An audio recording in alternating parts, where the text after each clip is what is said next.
Listen, we could talk about the issue of racism forever, but I think it's about just having people understand that there's the importance of unity, the importance of coming together and bringing different cultures and different people together, all for the love of music, really, and entertainment. I think it's important that people understand that the impact that music can have, because I mean, people's emotions are tied into it, people's cultures are tied into it, ideologies are tied into it, and I think if people can take away the most basic thing, which is love, from a community of musicians who just come together to entertain, then I think it's definitely worth it, and music definitely has a part.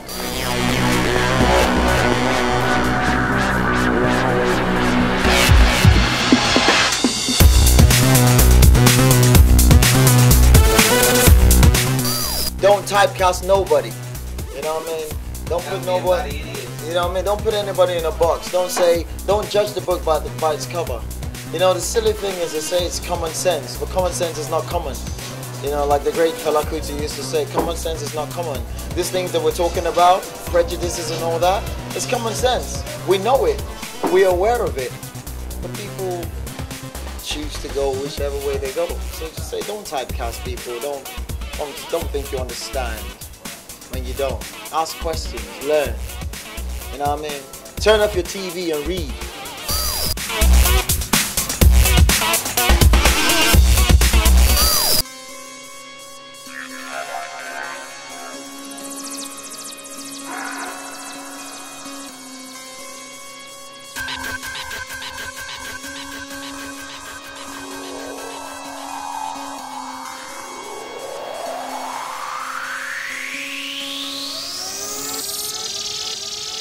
The law of the jungle is the law of the gang.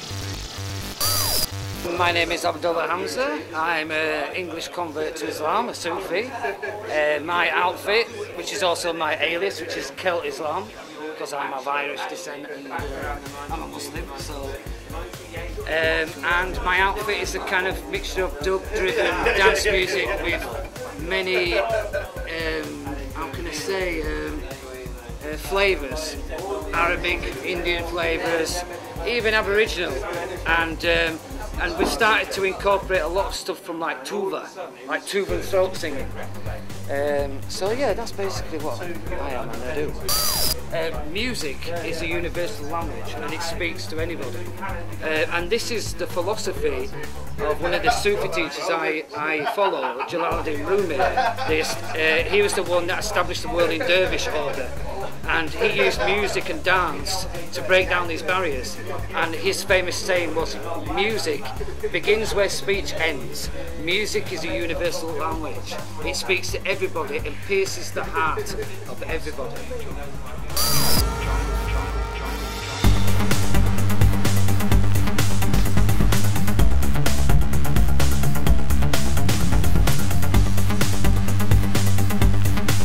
I mean, people have a misconception about a lot of things, especially immigrants, religion, and but usually when they come across me, their whole picture is turned upside down because, you know, I'm Muslim, I'm British. People are like, because they've got this perception that Islam is this Middle Eastern cult or that it's been put in the category of terrorism and all those types of things. So I suppose I've had good and I've had bad, you know, depending on people's knowledge and experience of life.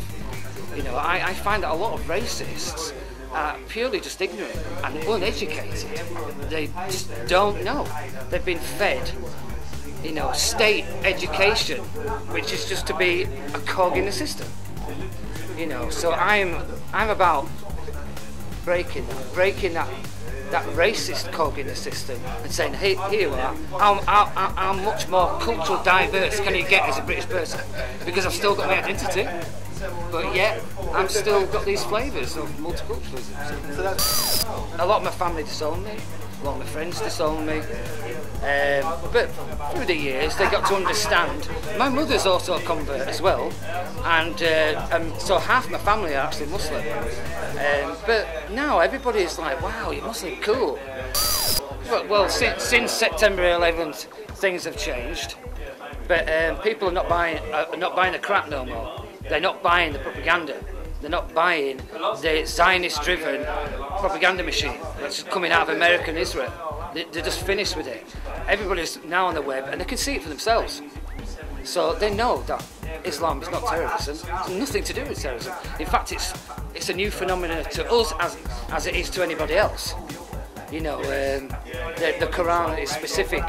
If you save one life, it is as if you have saved the whole of mankind. If you kill one innocent life, it is as if you've killed the whole of mankind. And this is a universal message that life is sacred.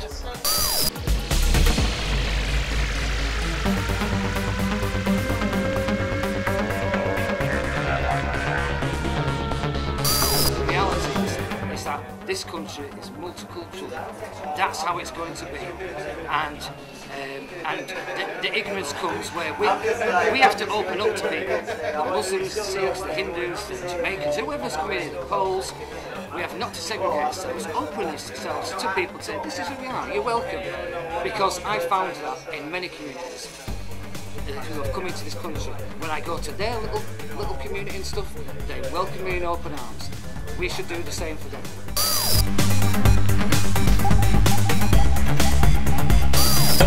I used to live in Brixton and I had shops refusing to serve me because I was white. Really? Yeah. So that's the other side of the story. Yeah, it's quite a, it just never gets talked about. To be honest, it's not really that important, but it's a bit of a disappointment. You know, you'd think they'd know better. Do you think that the arts can make a difference in this sort of thing, or is that just raising the awareness of getting people to? No, to be honest, I think the best thing for racism is the fact people don't live forever. Because racists never change their views, they just grow old and die. And then something else comes up and takes its place. And that's really the thing, you know. We're all there, we're all just mates, you know. And it's when you've got somebody in authority telling you, no, you're not mates, you should hate each other. And that's where it all comes from. When that goes away, you know, I've been all over the world, mate, worked in war zones and everything.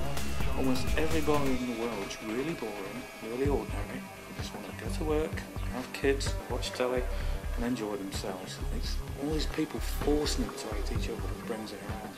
Ordinary people just want to get on with their lives. Love the jungle, love the gang. Love the jungle. I've been a long time supporter in my own little way. I actually went to see the Clash in the old days. Rock Against Nazis or something, I can't remember what it was called now, but the Clash played as well in Victoria Park back in 1978. A quite big demonstration. Do you think that music makes a difference in these sorts of things? Well, it's a difficult thing because I live in London. Most of my mates from when I was little were black. It wasn't until I was like 11, 12 years old that I think really honestly, and as far as I'm concerned, that's how I perceive things. I don't really try and blame people for the state of society or use it as a political value or any. I mean, that is purely instrumental of somebody trying to make more money out of you, of becoming a politician, and it's their way. And it's, at the moment, there's a bit of a worry because the BNP are causing a stir because they have no MPs, so therefore they haven't got any expenses. But that's a really sad. But that's a really sad excuse to go and vote for them. There's a reason why we're not in the EU for me full time is because I find that the EU has a really sad black and white face about it. You know, their views are very much more not what we are as a multiracial society. As the British Empire broke up and realised that the problems that it had actually created, and tried to make things right by making everybody live together. And to me, that is, well, it's actually a Masonic thought, but it's actually quite a brotherly thing. It can't be a bad thing for this planet. And by and large, black people don't have a problem with white people. It's the white people that had a problem with black people because of racial unharmony in the first place. For me, in essence, with the Orb, my first album, it was a world album. It was an album that took as much from classical music down to African thumb piano to flutes in the middle of India to rainforests in the Amazon. And somehow or other, made a double album, and each track had a significant difference, but they all kind of interlinked. It's a new way forward, but I'm trying to instill the fact that we do have family values, and it still happens that way. It's still just because there's a different coloured person in your family doesn't mean you don't have family values. That's absolute poppycock. We've got a very, very rich and you know, a variety of food in this country because we have embraced our Commonwealth, and we've brought people that used to basically work for pittance to run our empire. And as I said already, you know, it's turned around, and we're trying to give them back something that, you know, that it's a really, really big one. You know, it's beyond a little chat in the corridor. Sure. Okay. You know, to be really honest, you know, it's like because to talk about it and then put things I say out of context and just use one snippet without all the rest, it wouldn't really make sense, and people would go, "Ooh, that's a bit sort of." But it's the way it's turned.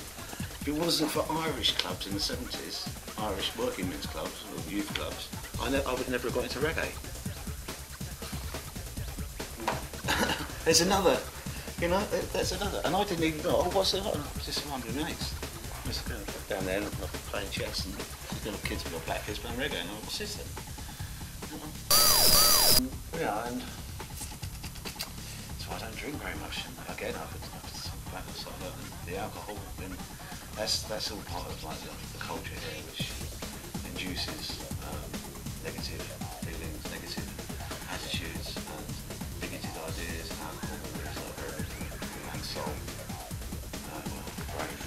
Drink too much of this, especially with all these Anglo-Saxons flying about. Anyway.